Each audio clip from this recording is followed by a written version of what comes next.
Hey everyone, welcome back for another deep dive. Today we're taking a look at something that I know can be a little bit intimidating for folks, especially those of us in public service, and that's tech. Tech can be challenging, yeah. But I think we'd all agree it's essential, right? Oh, absolutely. Especially when we're talking about making government work better for citizens. Right. And luckily, there are resources out there to help us navigate this landscape. And today, we're diving into one in particular. It's the updated De-risking Government Technology Guide from 18F. A fantastic resource, by the way. Oh, absolutely. And what's so cool about this guide is that it's not just some theoretical document. It's actually built from real-world experiences, both the successes and, yeah, let's be honest, sometimes the failures too. Well, that's how we learn, right? I mean, it's about taking those lessons, those hard-won lessons, and turning them into actionable advice, giving folks a roadmap, especially when it comes to those tech projects that can be a little tricky, Absolutely. especially in government. So let's jump right into it. Imagine this. You're tasked with creating this brand new online portal Okay. for citizens to access government services. Now, on the surface, it sounds pretty straightforward, right? Simple enough, yeah. But then you start digging in, and all these questions pop up. Of course. Do we go with off-the-shelf software, or do we build something completely custom? How do we ensure that whatever we create actually works for the people who need it most? And that's where this guide is so valuable, because it really jumps into this dilemma head-on.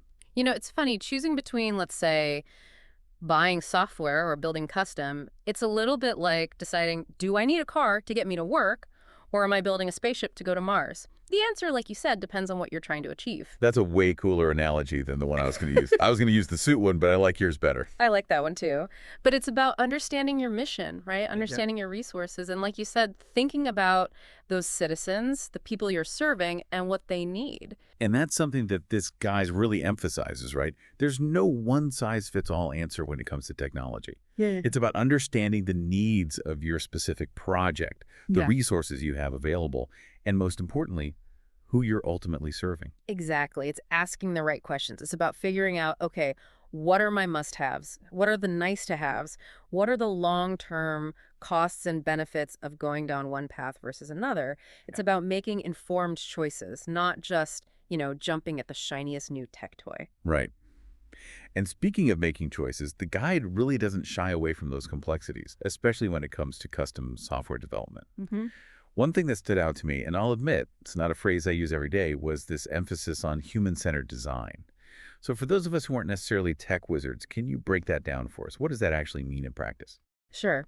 Human-centered design. It sounds a little jargony, but it's really about putting people at the heart of the design process, right? It's about understanding their needs, their behaviors, their pain points. The guide actually shares this cautionary tale about a state benefit system that totally flopped. And the reason it flopped, because it was designed for the system, not for the people who actually needed to use it. And what happened? You had all this frustration, delays, and ultimately a failure to serve those citizens who needed it most. And that's a really important reminder, isn't it? Because good intentions only take us so far, right? Right. We have to be really intentional about how we design and implement these systems. Absolutely. And the good news is the guide doesn't just tell us, hey, don't do this. It actually gives us concrete examples of what we should be doing instead, like user research, for example. Go talk to the people who will be using this technology, right? Understand what their challenges are. Test those assumptions you might have. So it's about making sure the technology actually serves its purpose, right? Correct. Not just looks fancy on paper. Exactly. And this actually leads us to another critical aspect that the guide addresses, and that's managing vendors. Ah, yes, the vendor dance. Yeah. How do we make sure they're actually delivering what they promised on time and within budget? Those are always the big questions, right? Right. I mean, think of it this way. You're hiring a contractor to, remodel your kitchen. You wouldn't just hand them a bunch of money and say, good luck, right? Right. You'd want a detailed plan. You'd want clear milestones. You'd want a way to hold them accountable. Well, in government, the stakes are even higher, right? It's not just our kitchens we're dealing with. We're talking about public funds, services that impact entire communities. Absolutely. And that's where performance-based contracting comes in.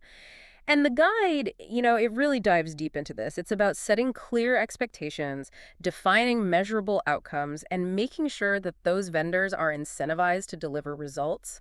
It's about being good stewards of taxpayer dollars. Making sure every investment actually delivers value for the public. Right. So we've talked about choosing the right approach, whether that's off-the-shelf software, custom-built solutions. We've touched on the importance of human-centered design, the art of managing vendors, and I know there's even more that this guide dives into, but before we go there, I want to pause for a moment.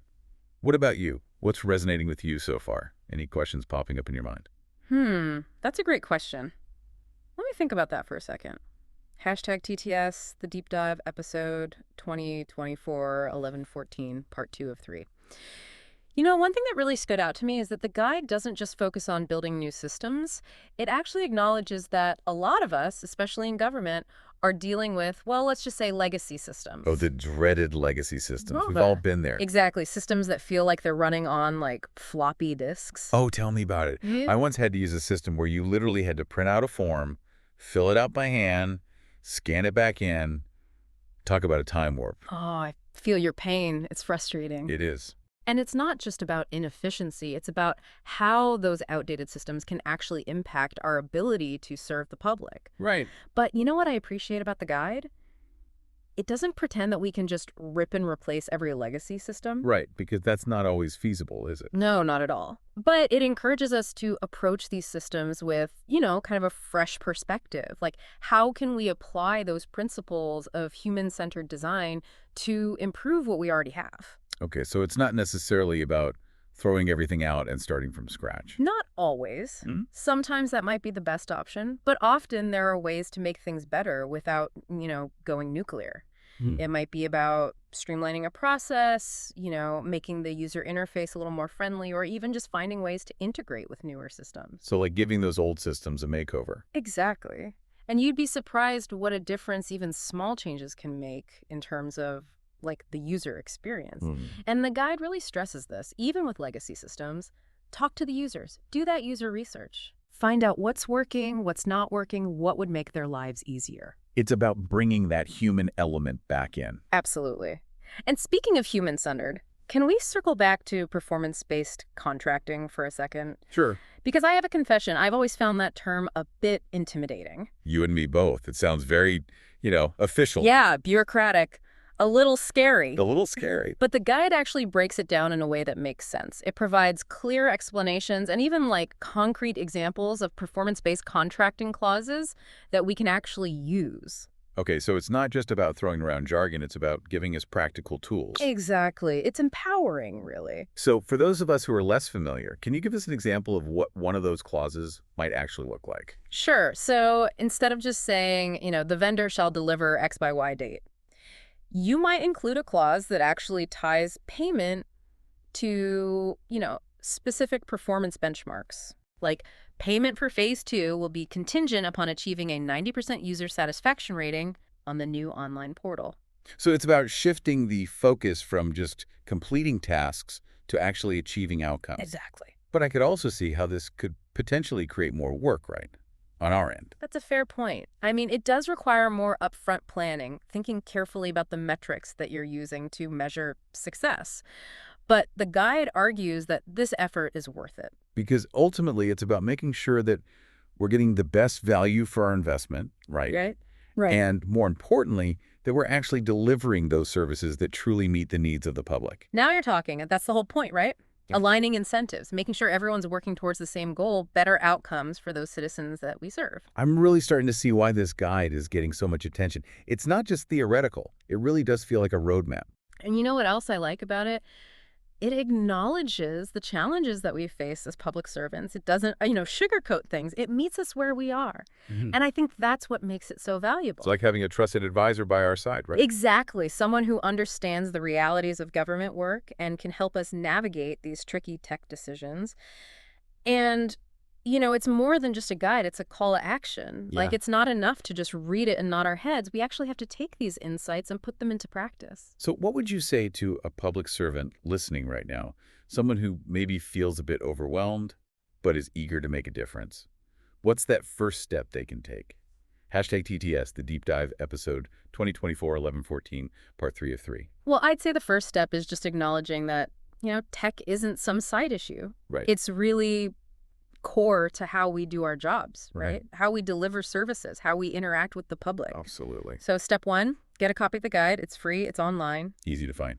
Super easy to find. And you don't have to read the whole thing cover to cover. Right. Just pick a section that speaks to you, maybe something related to a project you're working on, and just dive in.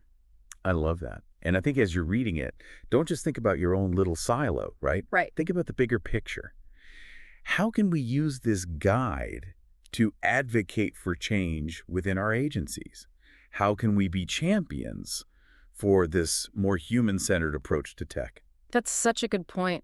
Because this guide, it's not just for the techies, it's for everyone who cares about making government work better. Absolutely. It's about empowering all of us to drive real positive change. And speaking of change, remember, this guide, it's just the beginning, right? Yeah. It's a framework, a set of principles to kind of guide our thinking and our actions. Yeah. But the real work, the real magic happens when we take those principles and apply them to our everyday work. Totally agree. And that work can be messy, it can be complex, it can be challenging, but it can also be incredibly rewarding. Absolutely. So to our listeners out there, I want to leave you with this challenge. The next time you're faced with a tech decision, big or small, ask yourself, what would this guide recommend? And even more importantly, how can I use this information to truly make a difference for the people we serve? Couldn't have said it better myself. This deep dive, it's been fun. We've just scratched the surface though, right? Oh, yeah. There's so much more to explore in the guide. So check it out, share it with your colleagues. Let's keep this conversation going. Because ultimately, it's about more than just tech, right? It's about using tech to build a better future. Well said. Thanks for joining us for another deep dive. Until next time, stay curious, stay engaged. And stay tech savvy.